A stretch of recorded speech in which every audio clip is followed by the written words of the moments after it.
Halloween. Stories and Poems, edited by Caroline Feller-Bauer, illustrated by Peter Siss. The Jigsaw Puzzle, J.B. Stamper.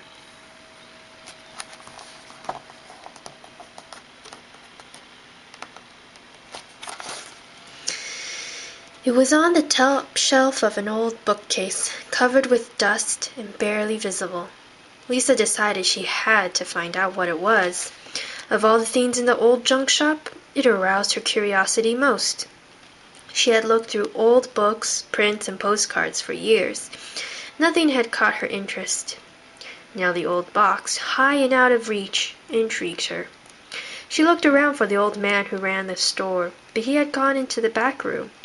She saw a stepladder across the room and brought it over to the bookcase. It shook on the uneven floorboards as she climbed to the top step. Lisa patted her hand along the surface of the top shelf, trying to find the box.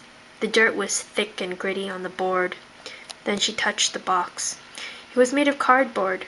The cardboard was cold and soft from being in the damp room for such a long time. She lifted the box slowly, trying to steady her balance on the stepladder. As the side of the box reached her eye level, she could read the words, 500 pieces. She sat the box down on the top of the stepladder and climbed down a few steps. Then she blew away some of the dust that had accumulated on the lid. It billowed up around her with a musty, dead odor. But now she could make out a few more words on top of the box. The strangest jigsaw puzzle in the world. There were other words beneath that, but they had been rubbed off the cardboard lid.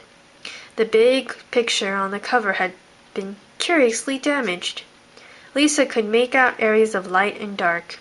It looked as though the scene might be in a room, but most of the picture had been scratched off the cardboard box, probably by a sharp instrument. The mysterious nature of the jigsaw puzzle made it even more appealing to Lisa. She decided she would buy it. The lid was taped down securely. That probably meant all the pieces would be there. As she carefully climbed down the stepladder, holding the box in both hands, Lisa smiled to herself. It was quite a find. Just the sort of thing she had always hoped to discover while rummaging through second-hand stores. Mr. Tuborg, the owner of the store, came out of the back room as she was walking up to his sales desk. He looked curiously at the box when Lisa set it down. "And where did you find that?" he asked her. Lisa pointed to where she had set up the stepladder. "It was on top of that bookcase. You could barely see it from the floor." "Well, I've never seen it before, that's for sure," Mr. Tuborg said. "Can't imagine how you found it." Lisa was more pleased than ever about her find. She felt as though the puzzle had been hiding up there, waiting for her to discover it. She paid Mr. Tuborg the 25 cents he asked for the puzzle, and then wrapped it carefully in the newspaper he gave her to take it home in. As soon as she had climbed the flight of stairs to her room, Lisa cleaned off the big table in the center of the room. She set the box down on it. The strangest jigsaw puzzle in the world. Lisa read the words again. She wondered what they could mean. How strange could a jigsaw puzzle be? The tape that held the lid down was still strong. Lisa got out a kitchen knife to slice through it.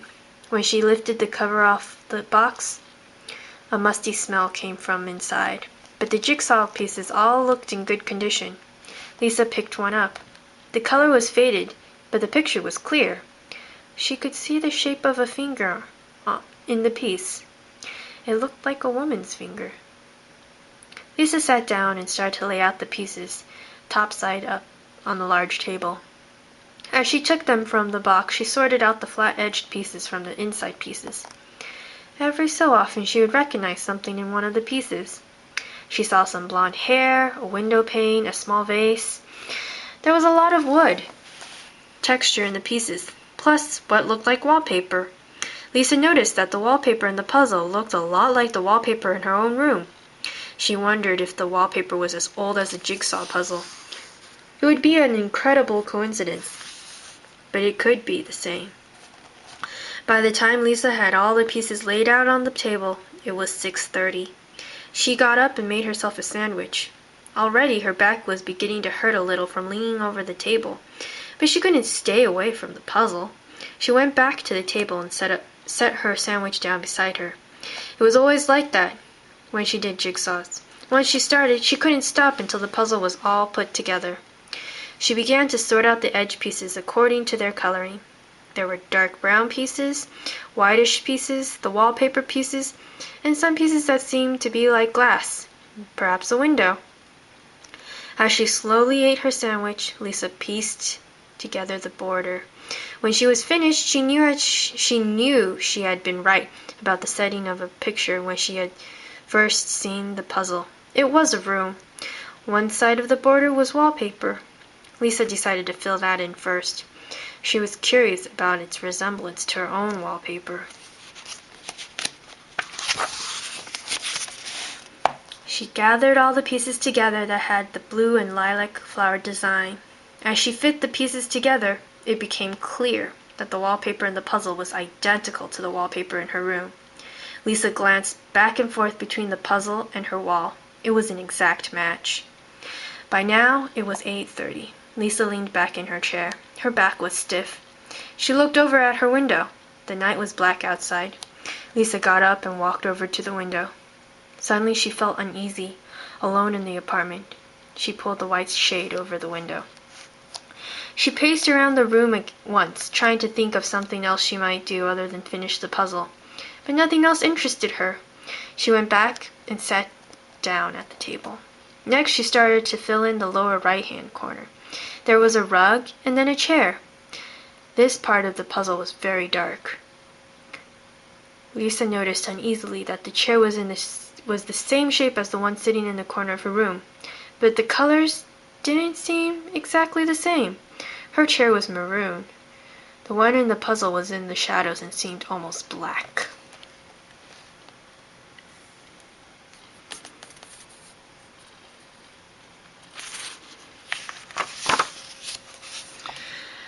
Lisa continued to fill in the border toward the middle. There was more wallpaper to finish on top. The left-hand side did turn out to be a window. Through it, a half-moon hung in the dark sky. But it was the bottom on the puzzle that began to bother Lisa.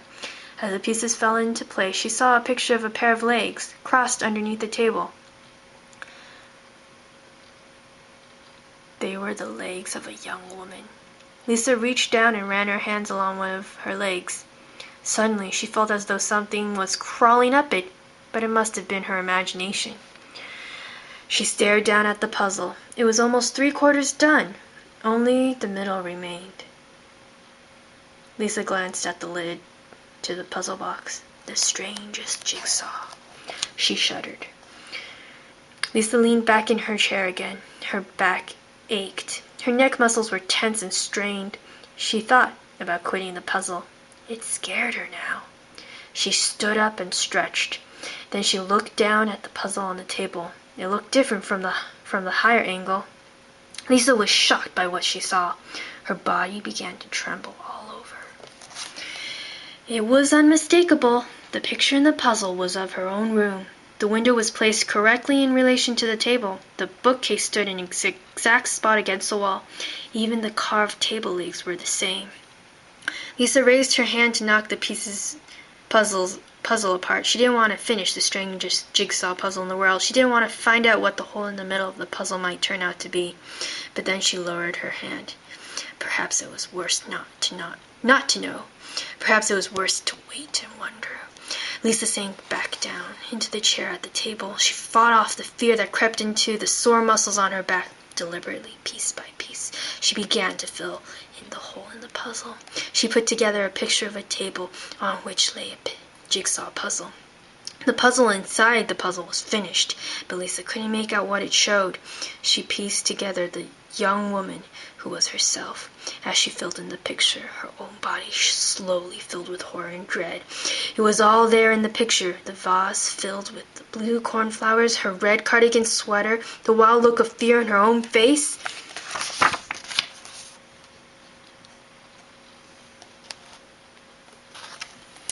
The jigsaw puzzle lay before her, finished except for 2 adjoining pieces. They were dark pieces, ones she hadn't been able to fit into the area of the window. Lisa looked behind her. The white blind was drawn over her window. With relief, she realized that the puzzle picture was not exactly like her room. It showed the black night behind the window pane and a moon shining in the sky. With trembling hands, Lisa reached for the second to last piece. She dropped it into one of the empty spaces. It seemed to be half a face, but not a human face. She reached for the last piece. She pressed it into the small hole left in the picture. The face was complete. The face in the window. It was more horrible than anything she had ever seen or dreamed. Lisa looked at the picture of herself in the puzzle, then back to that face. Then she whirled around. The blind was no longer over her window. The night showed black through the window pane. A half-moon hung low in the sky. Lisa screamed. The face. It was there, too.